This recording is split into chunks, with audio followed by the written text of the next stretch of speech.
Questions. I have a few questions. The first one is about a book that you recommended. So a couple weeks ago, maybe a month ago at this point, you recommended a book by Kathleen MacDonald called How to Meditate Yes. on the channel. I recommended that primarily to you, right? Or did I recommend it to other people that were interested in Tibetan Buddha, the Tantra, and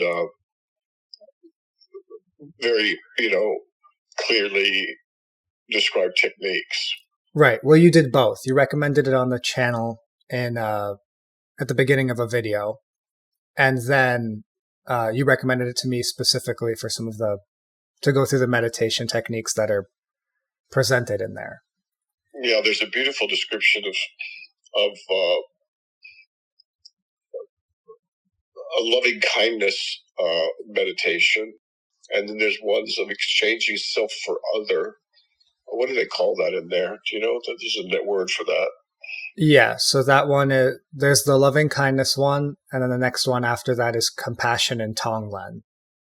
Oh, tonglen, yeah, that's the word for it. So exchanging self for other and trying to deal with some of the suffering in the world.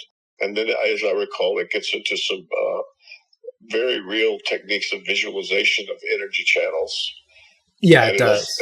It goes into visualization meditations using Tibetan tutelaries. It's a remarkable book, and I have yet to see one like it. And it's a very useful book, in my opinion. What do you think? So what I've been doing is 2 of the meditations a week. There's a bunch presented. I'm about halfway through the book, about to start the visualization ones. It's understandable, isn't it? Very understandable. And if you do the meditations as prescribed, take them seriously, they've been very fruitful. Yeah, they're powerful meditations, and they get more and more powerful. So let's make sure we link to that and wherever we link things. Yeah. So I found the book very helpful. And there's prayers and devotional practices too in the book. And explains the very simple stuff, like starting off with breathing meditation to stabilize yourself before you do some of the stuff like tonglen, exchanging self for others. So yeah, overall, very helpful book.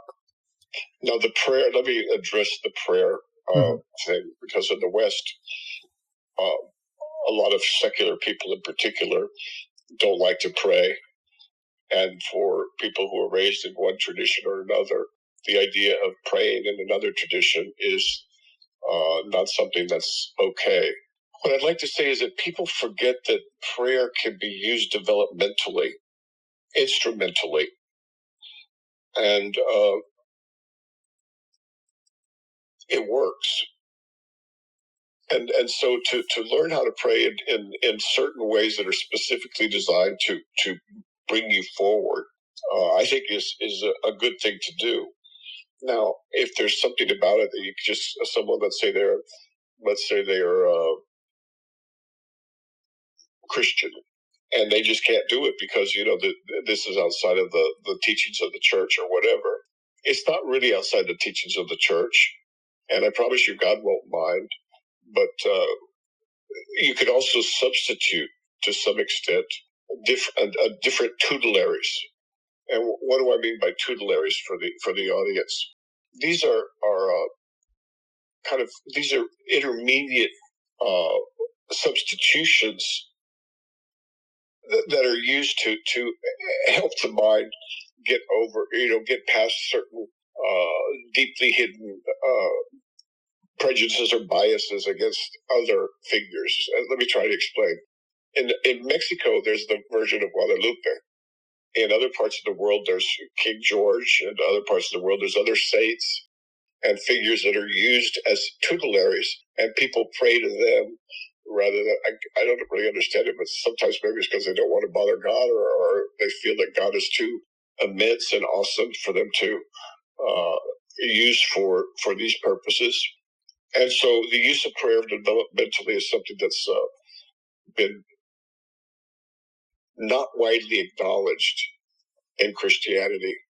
So what I'd recommend for Christians is keep an open mind. And if you can't quite get there, then just substitute, Mary or Jesus or your favorite saint, or whatever you want. But those figures are serving somewhat similar, a similar purpose.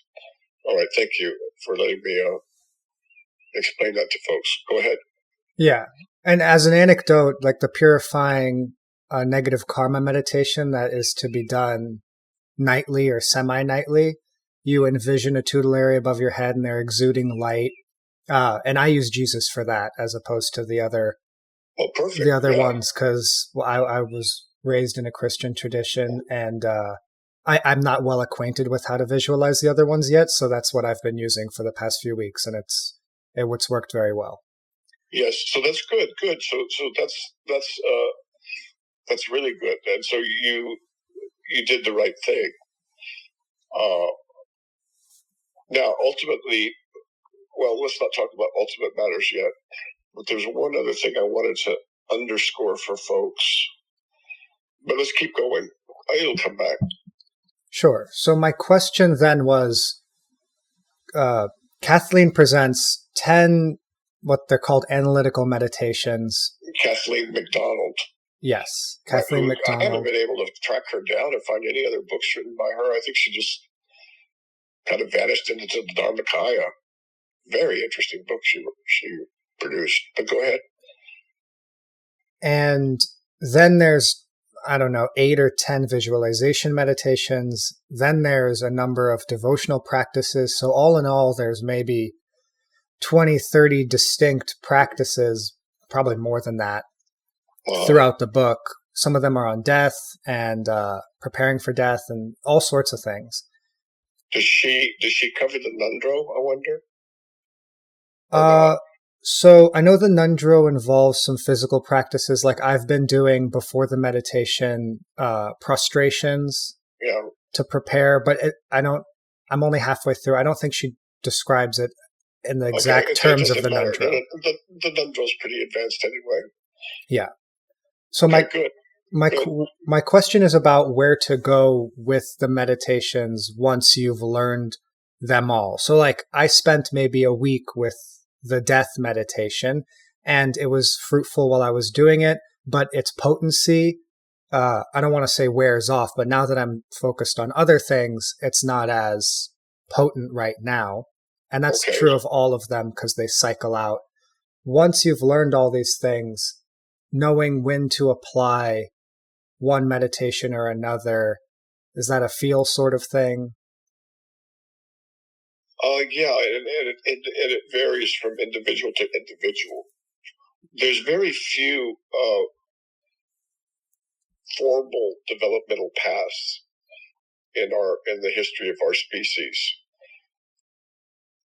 and so I think so. You knew that you would get more horsepower out of this, more power, if you use Jesus as your tutelary, as opposed to, I don't know, the medicine Buddha or whatever. I'm just picking something randomly. And so you understood your mind well enough and what you're trying to do well enough to make that swap. And so I would say that the same thing applies going forward. Ultimately, the path is something that's created by the individual. This is maybe not if you're starting out with the Sufis in the beginning, or maybe not if you've developed yourself or you're developing yourself to be a monk. But for the vast, vast majority of people, it takes the individual's initiative, the individual's creativity, the individual's common sense, and the individual's devotion and dedication to make this train run. And so I would say, to answer your question, I don't know what's best. It depends on which of those meditations really spoke to you, because some of them speak more than others. Mm-hmm. And they're pretty concrete, aren't they? Yeah. So a lot of the problems with mindfulness meditation that people have in the beginning, or sitting meditation that people have, in the beginning, those problems go away by using these very, very specific, concrete, and tangible contemplations, really. And so I think we have to leave that up to you. That's my answer. And then you can notice what you chose. Yeah. I have a question about Zen Koans and Zen Sayings. Oh boy, okay. So, my first question is what the difference is between a Zen Koan and just a saying, because I know that Cleary describes the koans, Thomas Cleary, that is, enlightened translator of many of the books that you've recommended, especially the Zen books, describes koans as having a particular structure that's conveyed to the mind, and that structure plays into the koan's function. So they're crafted in a particular way, and that method of crafting is important. And he has a book describing the function and use of koans, I'm pretty sure. I haven't read it. Which book are you thinking of? So it's called like the is it No Barrier? Let's see. No Barrier. No Barrier is Ken Wilber. Oh, No Barrier, Unlocking the Zen Koan, Classic Womangaum, Mumonkan, something like that. That might be one of his books, but it's either that book or another book. Okay, so what's the question again? The question is like, so for example, it's not the wind moving, it's not the flag moving, it's your mind moving. Is that a koan, or is that's an excerpt? It's not particularly a koan. Okay, so koans, although they get a lot of publicity, as far as Zen's concerned, they get the most publicity, are very specialized teaching instruments. They're like the Mullah Nasruddin jokes, okay? Mm-hmm. And they require some background. I learned this the hard way. They require a background in the language of the Chinese, the Korean, and the Japanese masters that use these to teach their students. And the method of teaching is very indirect. And so, and the vocabulary is very, how should I say, very, very idiosyncratic. Mm-hmm. Like if I say, my eyebrows are getting thick, that means something very specific. If I say, cold ashes or a withered dead tree, that means something very specific. And without the vocabulary, there's no easy way to access the koan except by months and years of study, frankly. And so you'd probably have to read at least a good chunk of the Blue Cliff Record, which is very demanding. And then you would have to understand the context in where they were being used. They weren't used in southern China; they were used in northern China, as I recall. And they're very refined instruments in the sense that you need to have an understanding of how they were used, and that you only get from studying texts that chronicled some of the times that people were enlightened by a sudden, by a realization of a text, of a Zohan koan. Sorry.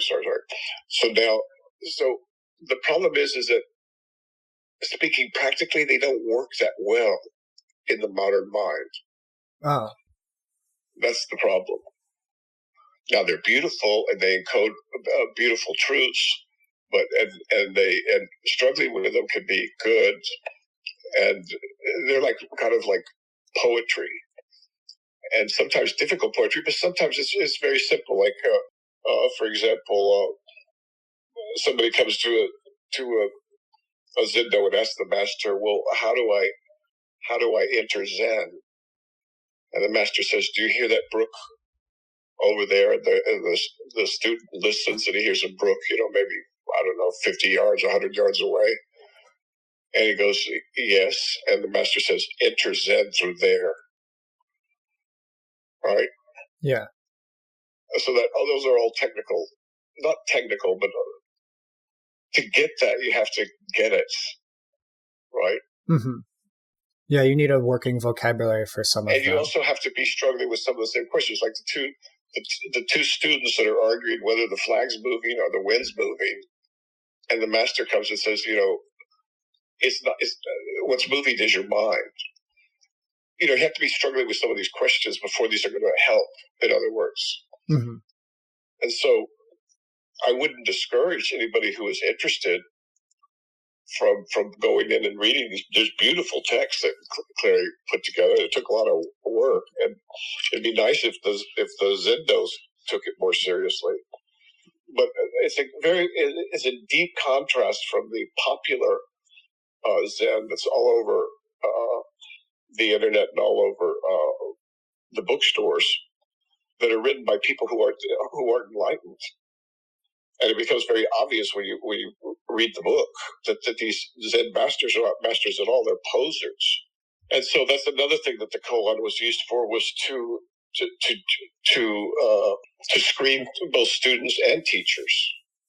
And so I guess it gets very, very technical. And although I think it's a wonderful thing for someone to specialize in, you could easily spend 1 year, 2 years, 3 years, 4 years, a lifetime studying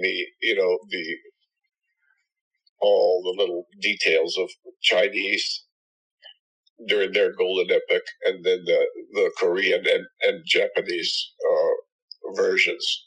And I'll stop with one last thing. For example, people read Dogen, Dogen, Dogen, Mm-hmm. the great Japanese poet, and Zen master, and who would also do koans of sorts, and they just don't get it because they're reading it like poetry, or they're reading it like it's a trick. It's not a trick. It's specifically designed to force your mind to give up and look at things a different way. I haven't talked much about koans because there's not an audience for that, frankly. Now, Zen Sayings are different. Those are much more accessible.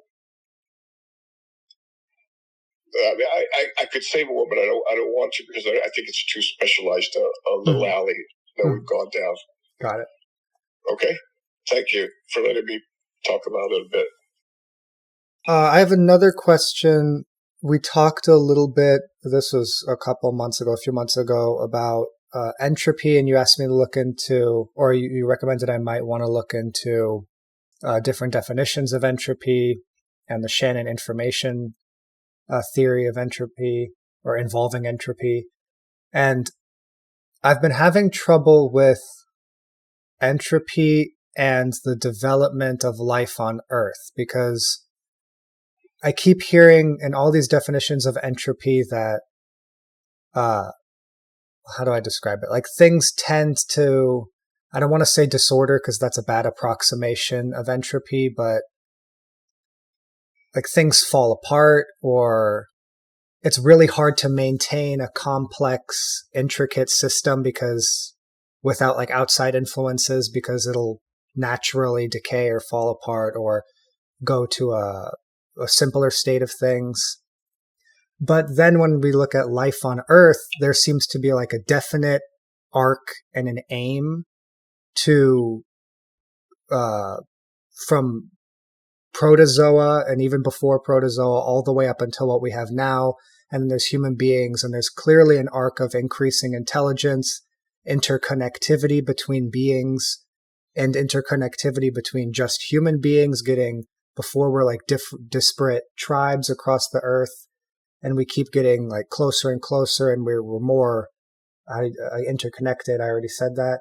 So there's like in our little corner of the universe, there's a clear arc toward some kind of progress or advancement that doesn't seem to follow this like rule of entropy.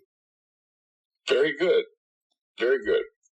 So I think, just understanding that entropy, information, exist as formal objects of the world, let's say, and understanding that they're both necessary for life and they're both necessary for perceiving the universe, right? I think I tweeted this, without eyes, there's no stars. Right? Mm-hmm. And I think that if you combine that with the Avatamsaka the Flower Ornament Sutra, I think it will just enrich your understanding of the worlds, right? And so that's all. I mean, it's not, the idea is not for you to become necessarily an expert. There's a lot of unsolved problems with energy and information. For example, on the surface of a black hole, there's all the information supposed to still be there. So is information conserved? That's a question that hasn't been satisfactorily resolved. But then you just get into a lot of technical things, and this is just more or less to get you, have a basic background of this, so you can watch as this unfolds in the new century. Because that's clearly, I think that's where we're going to be focused. At least one of the things we're going to be focused on. So what's the use of folks studying in the Dharma, doing Dharma work, can benefit from having a working understanding of like basic quantum physics, collapse of the wave function, some of Michael Levin and Chris Fields and these other guys, Carl Friston's work of different minds and what minds look like. And so like hard sciences can play into this. What's the use of knowing or like being acquainted with hard science stuff like this information still existing on the surface of a black hole for Dharma folks? Well, first of all, it's not for all Dharma folks. It's only for particularly smart Dharma folks, right? And it's not central, but what it is it gives a broader understanding of the worlds. Now that science and philosophy have kind of like blurred into each other. And once you get into quantum mechanics to a great extent, one could argue that now we're into just philosophy. I mean, we can't prove or disprove a multiverse, for example, David Deutsch's model of the universe. We can't prove or disprove parallel universes, which is, some guy from MIT's model. Mm-hmm. And we can't prove or disprove yet a holographic universe, which is a model that comes out of, I'm blanking on his name too, some guy out of Tesla, guy Thorne, I think he is a Nobel laureate. I think it's him. But the point is that it's basically for some people, the flag that we're charging with is truth at all costs, whatever it costs, right? And in this relative reality of this world, there is things like science, like there's law, and like there's mathematics. And so I think that any human being that has the capacity should have a background in some of these things, just like they should have a basic background in botany, right? And a basic background in biology and zoology, because you enjoy the world more. Mm-hmm. Now, is it absolutely necessary? No. But for some people, if they're young enough, if they're smart enough, and they're so inclined, it's great to get a handle on why is it that Einstein says that time is an illusion, right? Why did he say that? It's just fun. And also it leads to to read outside of, after a certain point, people could read selectively outside of Dharma, just to enrich their lives and to understand and to fill out some of the, the whole world that we're talking about here is a model. It's just a model. And ultimately, we're not going to find energy in a dream, or a dream, or in an echo, or in a rainbow. I mean, in a way, you could say there is, but did you see what I'm saying? Yeah. Yeah. And this world is like a dream, like a rainbow, like an echo, like a mirage.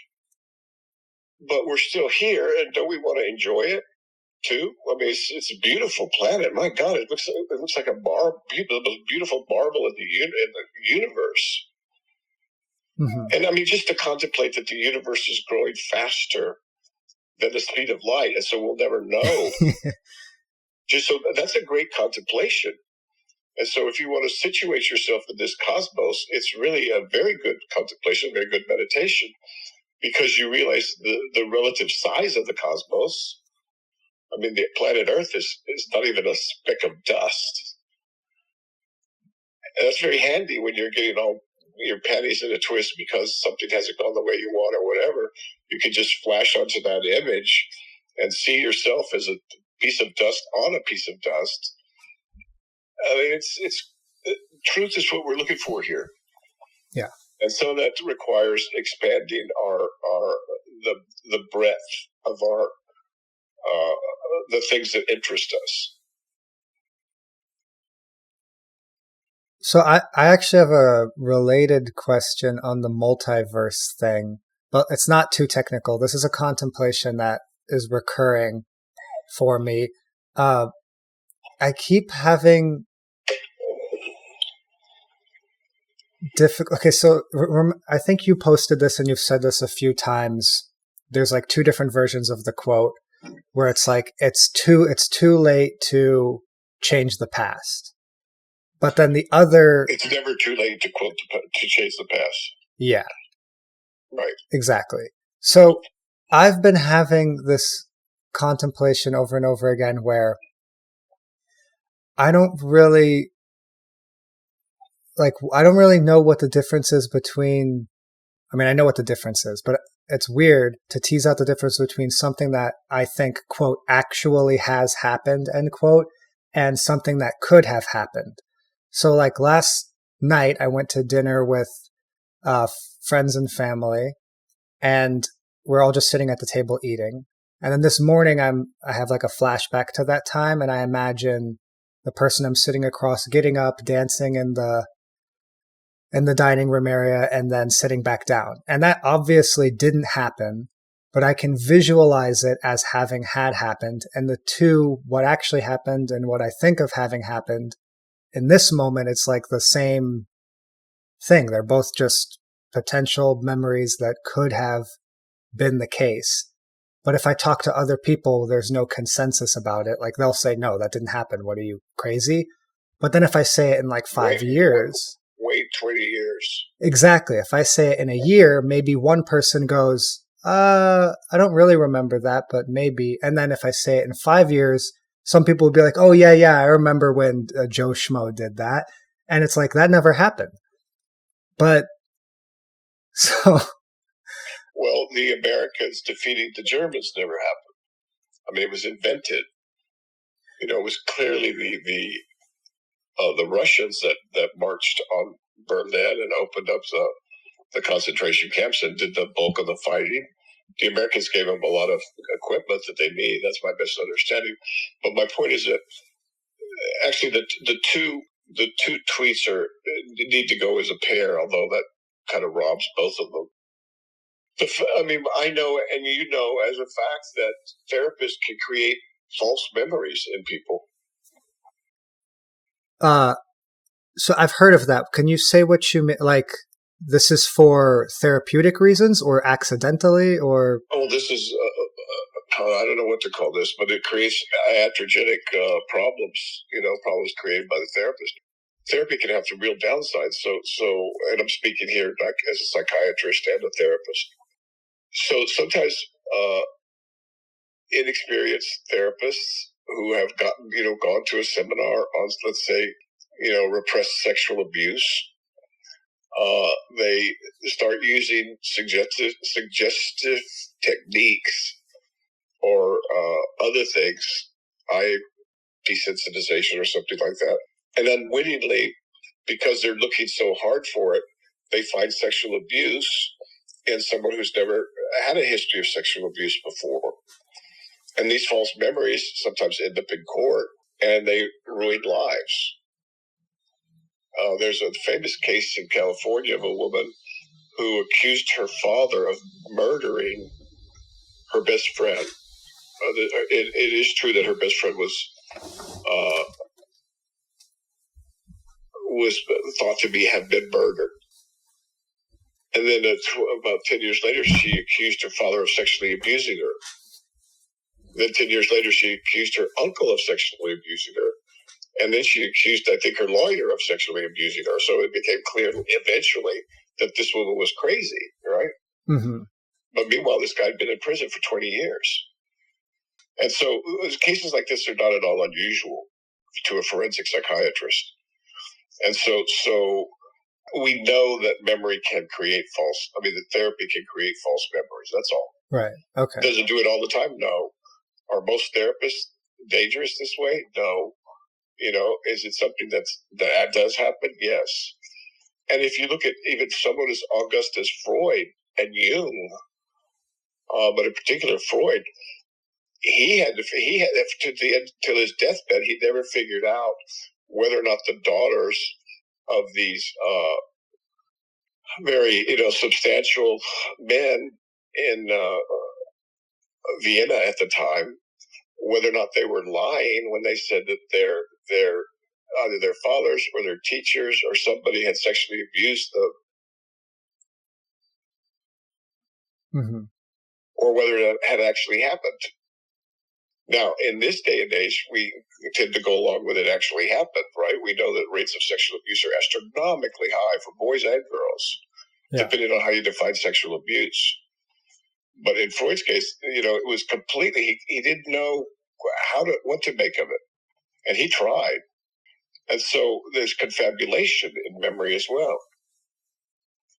So, when Borges speaks of the mystery of memory and the agony of desire, that phrase, mystery of memory, is one that as you get older, it becomes even more true. And you realize that what's behind you is this kind of non-existent existence of these traces and fragments of what we call memory, but it becomes more and more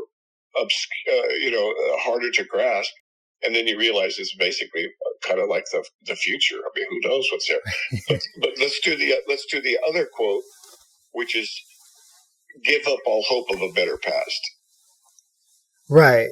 Which is what many good therapists, if they don't have it up on their door, they should.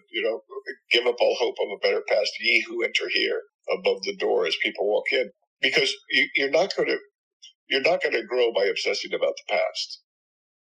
Definitely not. The past is zero land, right? And so, but both quotes I think are useful, depending on what stage you are and what your character structure is. And if those are intact and you're moving forward, then you can use the second quote, which is, "It's never too late for a better past." But in general, for most people, I think the quotation that really is more important is, "Give up all hope of a better past." Mm-hmm. But the thing is, you can also look at your past differently. And you can go, "Oh, well, my father did the best he could, right? And my parents loved me, even though they used to spank me, and they wouldn't, they would let me go on weekends away with my friends, and I hated their guts while they were alive," or whatever. It's quite common for people to revise their memories, the way they feel about something that happened.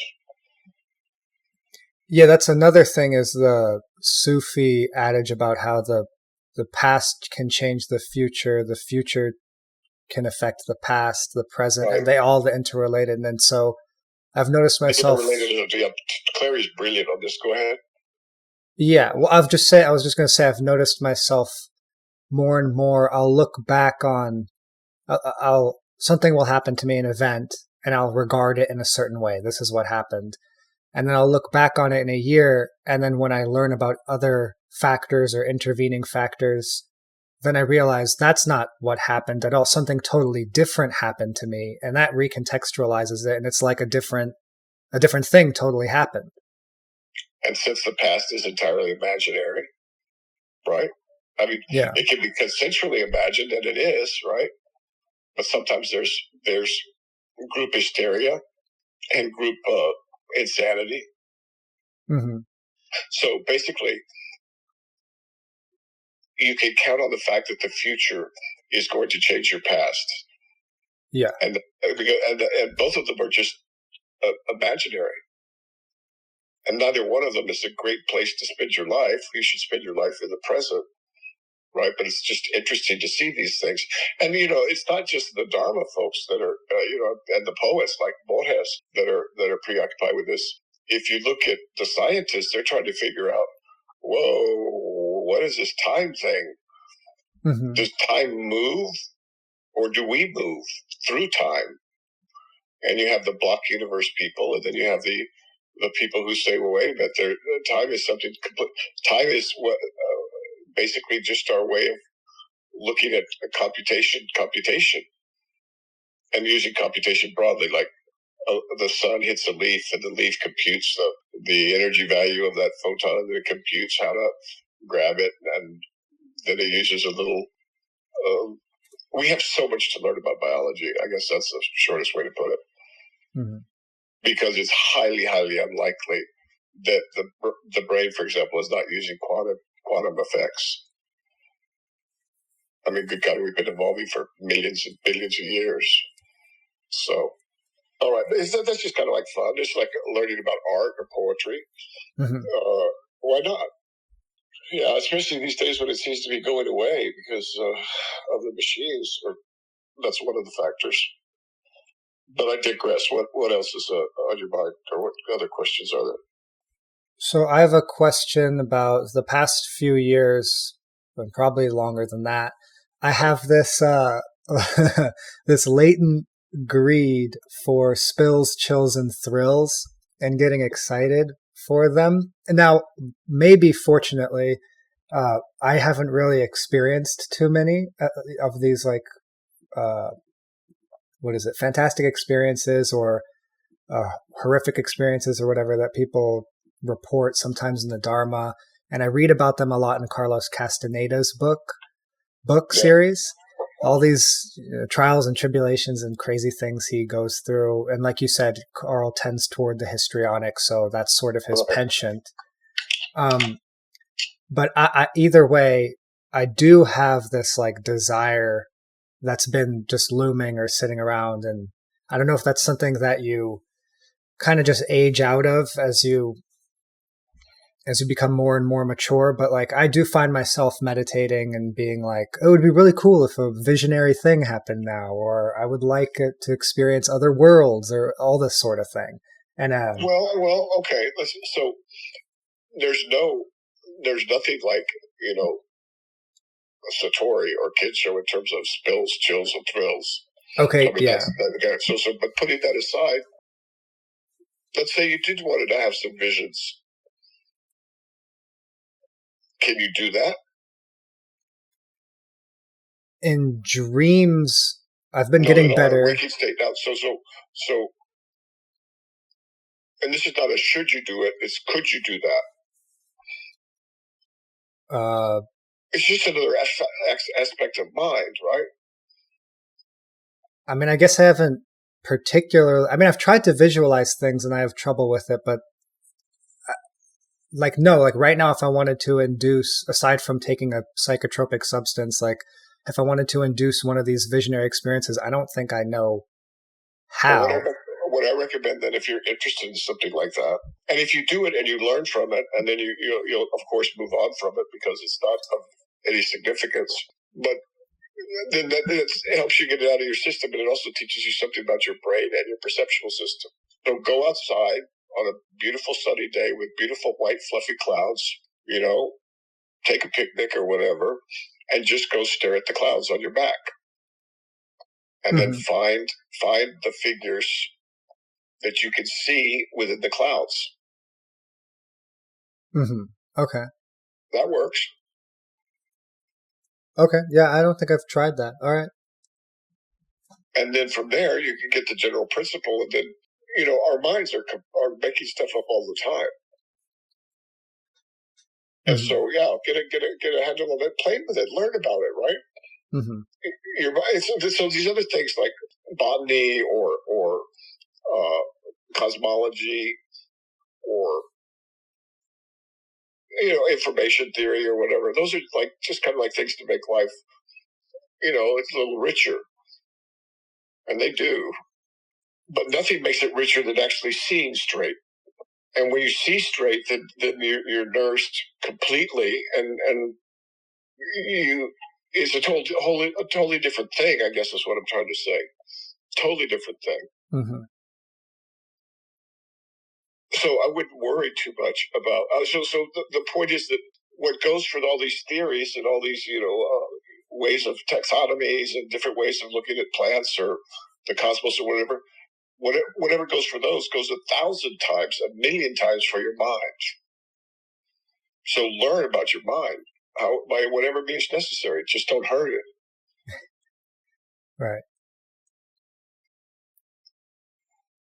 And so looking at look at clouds the way kids look at clouds. Look at clouds. This is what I'd say for that. Mm-hmm. Or go out at night, lay down on your back, if there's not too much light pollution, and look at the stars. That'll do a number on you. All right? Yeah. I actually do have a question about dreams, though, separately. Okay. Which you posted yesterday, a quote from Carl Jung that I think I've heard of before, but it was, "Dreams come to help." Yes. Dreams come to help. So I have been... The world comes to help too, by the way. Yeah. And the world is a dream. So I've been trying to lucid dream for probably over a year now, and my efforts have waned and waxed. But at this point, I'm able to get one basically once a month or once every few weeks. And when they last, I don't have like a lot of control over them, but they've become more and more vivid, and they'll maybe last on the order of anywhere from 10 seconds to like a couple minutes. Okay. In dream time? Like in how long it feels, but sometimes a lot of stuff will happen in a dream. It'll feel like it was only a minute, but clearly the amount of stuff that happened should have been like half an hour or something. So there's some kind of... completely arbitrary, kind of like our subjective experience of this time. Yeah. But okay, go ahead. Yeah, so there's some kind of dilation, contraction going on there. From what? Yeah, it's really weird. This one dream was very vivid, and it felt like it took maybe 2 minutes. But I had traveled enough distance and enough stuff happened that it had to have been at least like 25, half an hour. So don't use clock time as your reference point. Yeah. If humans didn't use clock time, let's say we didn't use the clocks, and we didn't use the sun, and we just subjectively examine time, and this has been done, experimentally, it's all over the map. Yeah. So subjective time is what we live by, usually, and it's all over the map. So that what I said, what's the reference point, or compared to what? I meant that as a contemplation because there is no absolute time. Right. So, okay. So at any rate, so you're able to lucid dream, good. Yeah. So I'm trying to get a better hold of that. But when you do that and you're trying to set your intent every night to do this, inadvertently, you also just have better dream recall. Even when you don't get a lucid dream, for example. So, and I know that dreaming... One day it'll pop. One day it'll just click over. Yeah. Hard to know when. Yeah. Okay. But as for the dreams, like not trying to exert your conscious influence on them, just having a dream, and then I know that Carl Jung and others... Well, actually, I don't know if Carl Jung is particularly... What? Don't exert your conscious influence over dreams? Okay, so the subjective feeling of like in a lucid dream, you can do what you want to do, as opposed to a dream that's not lucid feels like it's happening to you. I know those are provisional and inaccurate ways of describing. Right. But I just want to make sure that if you're in a lucid dream, that you're doing something that we use the word consciously directed. God knows what it is, but the point is that you should be, turning doorknobs and opening windows or looking at thermostats and knocking on walls. Yeah, to see if they're solid. Yeah, there's a lot of things I want to do in the dreams that we'll get there, but there's a lot of things. Pick a few. Yeah, like knocking on a wall or a table with your knuckles to see if it's solid and if you can hear the sound. and checking to see if you can see color or not. Things like that. But go ahead. Right. So, but back to this Carl Jung quote, dreams come to help. So I'll have these non-lucid dreams, and there's a narrative in them. Things happen. And then I haven't read too much about dream interpretation. We've talked about this a couple times, but Good. like if I have a dream and then they have dream signs, there's a bully or there's a friend or this person is, betraying me or this whatever, and like interpreting that, is that just a wide open field of, oh, this could mean this thing and this thing and this thing, and I just see how it could apply to my daily life? Because sometimes people treat it like it's wide open, but there's certain principles I think that are safe to talk about. Okay. One is that you're going to have a substitution of, just to be blunt, of one person for another. Okay. In other words, the woman you slept with in your dream, even though she didn't look like your wife, she was your wife, or something like that. Or maybe I did that the wrong way. Sorry. Yeah. Right. You see what I'm saying? There's substitution in it, and the dog that's coming after you is not the dog; it's your boss. You see what I'm saying? There's no conservation of identity. Right. Okay. And then secondly, it's a great place to look for repressed feelings and thoughts. And so when you look at it, and sometimes it'll be fairly direct. And if there's affect there, then you can wake up and work with it. Like, what if I've been hiding that I need to dream about it? But all of that's it's also very, very fluid and open. And there's so many different kinds of dreams and dreamers that you can't really do anything unless you practice doing it. Right. And practicing doing it is I attempt to interpret the dream, spot substitution, spot repressed thoughts or feelings, try to figure out what each of these. Yeah, sometimes it's really obvious, like, oh, I dreamt I went to Alcatraz and they locked me up and I couldn't get out. And this is told to me by a woman who's planning to get married in 2 weeks, right? Yeah. You see what I'm saying? Yeah. Yeah. Okay. Dream interpretation is a skill like any other, and you can cultivate it by focusing on it and learning about it and doing it. If I wanted to learn more about it, what resources would there be, or do I just do it? There's a beautiful book. It won the Goethe Prize for Literature, called Interpretation of Dreams by Sigmund Freud. Okay, yeah, I have that. I have never fully read it. Okay. Might be a good place to start. Mm-hmm. And then if you wanted, you could read some Jung. Jung has a totally different approach. The two complement each other. They don't contradict each other. They just complement each other. Mm-hmm. If they had known that back then, we would have had a whole different world of psychology, psychiatry. Yeah. But they felt they contradicted. Okay. What else comes to mind?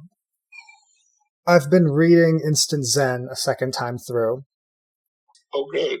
Yeah, and I have so obviously different book, different person. A lot has changed. Well, not a tremendous amount, but a good amount has changed of my understanding of what's in here, more illuminating. Get used to it. Get used to it. As you start growing it, and if you keep at it, it starts to accelerate. Right. That's another thing that I would like to mention about the Kathleen MacDonald stuff before I ask these questions, a question or two about Instant Zen, is when I've been getting a better hold of my mind and getting better at staying on task, on focus at the meditations, then the meditations are more fruitful and I can tap in a shorter amount of time to like getting past the first 15 minutes of just a haze of like, I got to get out of this oblivion. I'm not focused. And then when you get better at the meditate, it's just like easier to apply. It's like you said, an acceleration sort of. You just get better at meditating. It's like going to the gym and working out. Yeah. The hardest 2 weeks or the first 2 weeks. Yeah. And then it becomes less hard. And then it gets to be, hey, this feels good. Yeah. Yeah. So then it's sort of like running, anything like that. So the more you do it, the easier it gets. And then pretty soon it becomes effortless. Totally agree. So good. Instant Zen. Then there's a couple, as there always is, that still stump me, or like as Foyan would put it, interpretations or rationalizations about them as opposed to direct understanding or insight, where I'm just like, what is going on here? And I was wondering if I could ask about a couple of them.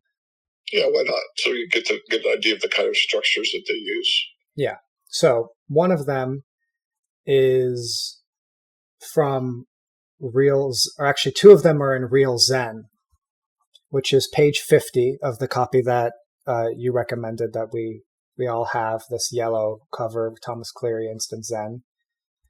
Okay. Instant Zen. Okay, go ahead. Yeah. So Real Zen on the third page. Instant, I don't have either book, so it might be useful for the audience, but so is this Real Zen or Instant Zen? Oh, sorry. Yeah, no, it's Instant Zen, Waking Up in the Present by Thomas Cleary, the 12th century Chinese master Foyan, his teachings. Yeah, wonderful, wonderful teacher. Go ahead. And the passage is called Real Zen. There's also a book called Real Zen that Thomas Cleary has translated. This is a passage called Real Zen from the book Instant Zen. How long is it? Oh, well, it's 3 pages, so it's too much to fully read. But he presents a few different Zen sayings, and they're like ones that you hear multiple times all over the place. And some of these Zen works. So like this one is Foyan is talking about when he went to learn, and he says, "When I first called on a certain teacher, he taught me to contemplate this saying. What is the great meaning of Buddhism? Next to the city of the king of Chu, the river flows eastward. He also taught me to contemplate the saying, it's not the movement of the wind, nor the movement of the flag, but the movement of your mind." So that first one, I have read like tons of times now, try to think over, and I'm just kind of... Have you looked up the river Chu? The river Chu? Yeah. Let's see. Isn't that the river? Next to the city of the king of Chu, the river... Oh, sorry. All right. So next to the city. See, all these would be commonplaces to the Chinese students, right? Yeah, It's like next to Louisiana or next to something or other is the Mississippi River. I mean, this is like so. Let's say it flows eastward. Yeah. Yeah. So to penetrate that, you would have to penetrate that one, which is more difficult than the flag and the mind and the wind one. You'd have to have a profound understanding of Zen.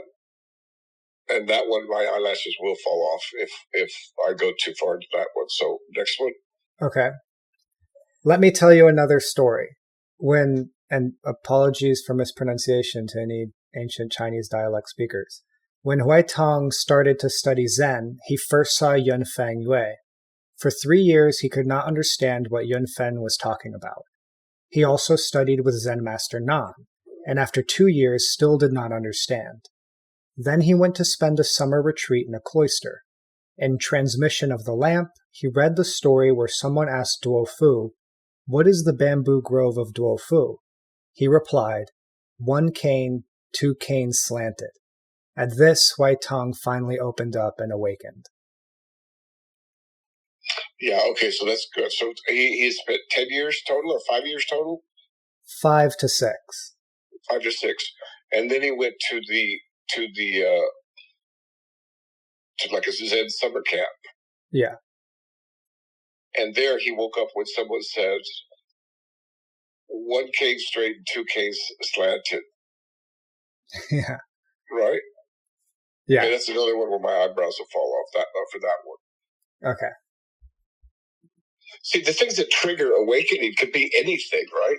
Well, see, so that's my thing, is like, I can, like, he could say in today's time, somebody could be walking and if you get it, somebody could say, well, could they say like 3 sticks of gum, 1 straight, 2 slanted? Like, somebody could wake up at that.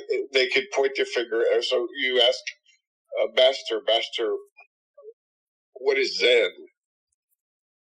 And he points his finger at a dog, and the dog barks. Yeah. That one didn't work on you. Okay. Well, okay. So the point is that you got to get an overall picture of it. No, I mean, that makes sense. That is, but then it feels a little bit like, then you have these like Zen wannabes or unrealized or unattained teachers who they could point at anything and like, yeah, technically that's Zen, but not if they don't know and the student doesn't know and they're just doing it willy-nilly. The timing is critical, and also something else. These guys are under pressure cookers in these what did I call them? I call them summer camps. I shouldn't have done that. What do they call them? Their retreats, or what are they? Yeah, a retreat at the cloister. Yeah, so they become monks for like 4 months, 3 or 4 months. And they're under a real pressure cooker because this is the only thing they're there for. Mm-hmm. And so sometimes realizing that things are much simpler than what they seem, but it works in another way again. And so, again, my eyebrows will fall off if I say much more. Fair enough. It's like spoilers for a movie or something. Yeah, that's what I figured. Yeah. Okay. Then I have one last question, which is about a tweet that or a post on X that you referenced earlier in our conversation about perception and energy. So you posted, information doesn't exist without perception. Before there were eyes, there were no stars. The perception of information requires energy, as does its erasure. So, information doesn't exist without perception. Absolutely. That's like a tautology. It's just true. Before there were... Let me contradict myself. Let me take the other side. Okay. On this. So, what about mathematical truths or realities?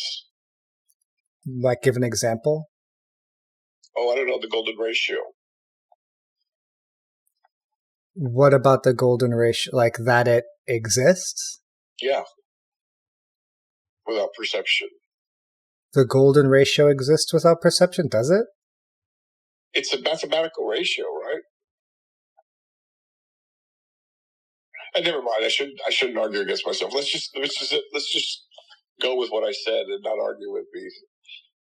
Okay, so, well, at least it's sensical, and I can see what's being said. Information doesn't exist without perception. Okay. Okay. Yeah, a lot of this is just I'm trying to sort out the relationship between energy and information, and it's a fascinating thing to just play around with, in the armchair kind of way. And so if you look at, I think it's Landau's law or something like that, you can't get rid of information without using energy. It takes energy to erase information.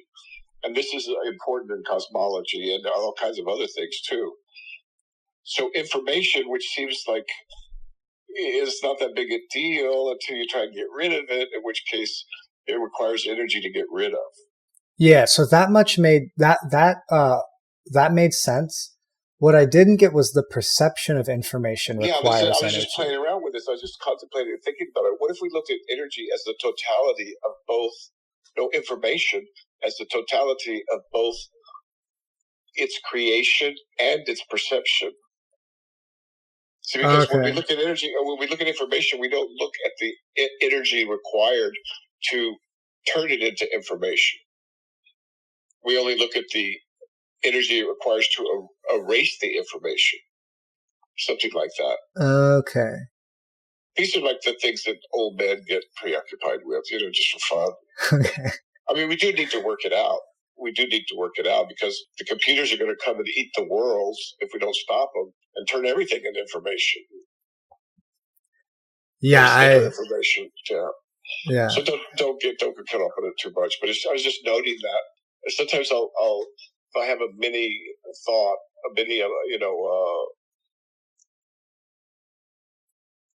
I've never considered the energy that it requires to perceive, and I've often considered the energy required that it takes to create or erase information. But it's not really information until there's something to perceive it, which means to process it. And so it's just for fun. Okay. Yeah. I'm always hoping someone will get on there and say, this is totally wrong. Let me tell you why, Yeah, some physicist who's actually been thinking some of this. Yeah, something like that. Yeah. These are very interesting questions, just like these the mind work of Levin and Fields. These are new ways of looking at the world. Right. And God knows we need them. Okay, sir? Yeah. All right, que te vaya bien. We'll see you later. And excellent. Thank you. I'll see you. Take good care. All right, ciao.